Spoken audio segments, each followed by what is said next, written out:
When I took office last month, we inherited the consequences of inflation. That was more than 4 times what it was when I left 4 years ago. Think of that. I left, it was at 1.4%. And the annual government spending over $1.5 trillion more than projected in 2020 alone, 1.5 trillion. But under the Trump administration, all of that is changing faster and more dramatically than anyone ever thought possible. They didn't think it was possible to do what we've done in just a very short period of time. We've accomplished more in 4 weeks than most administrations accomplished in 4 years. On my first day in office, I imposed an immediate federal hiring freeze, a federal regulation freeze, and a foreign aid freeze. I signed an order creating the Department of Government Efficiency and put a man named Elon Musk in charge. Thank you, Elon, for doing it. Thank you very much. And he's doing a great job. I wish you could have seen him last night. It's really, he's a very committed person.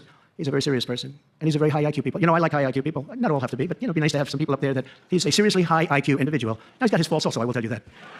But not too many of them, which is now really waging war on government waste, fraud, and abuse, and they're curbing inflation and saving taxpayers billions and billions of dollars every single day. And there's even under consideration a new concept where we give 20% of the DOGE savings to American citizens and 20% goes to paying down debt, because the numbers are incredible, Elon.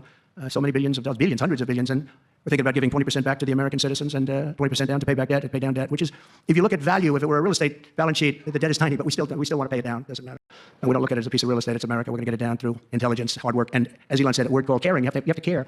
By doing this, Americans will tell us where there's waste. They'll be reporting it themselves. They participate in the process of saving money. So many of the men and women in this room, as an example, they pay tremendous amounts of taxes. And here are just a few examples of where your money was going before I came along.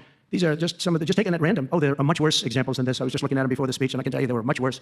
And there are some that are horrible, but I don't want to really say them because they're very, very embarrassing to people. Very, very embarrassing. And they're really something, but you'll be seeing it and you will be reading about it. But just some taken at random. $2 million for sex change operations in Guatemala. $20 million for Sesame Street performances in Iraq. $20 million, that's a lot of money. I know what it costs to do those things. You get a cast over for $50,000. Give them a couple of bucks tip. That's it, not $20 million.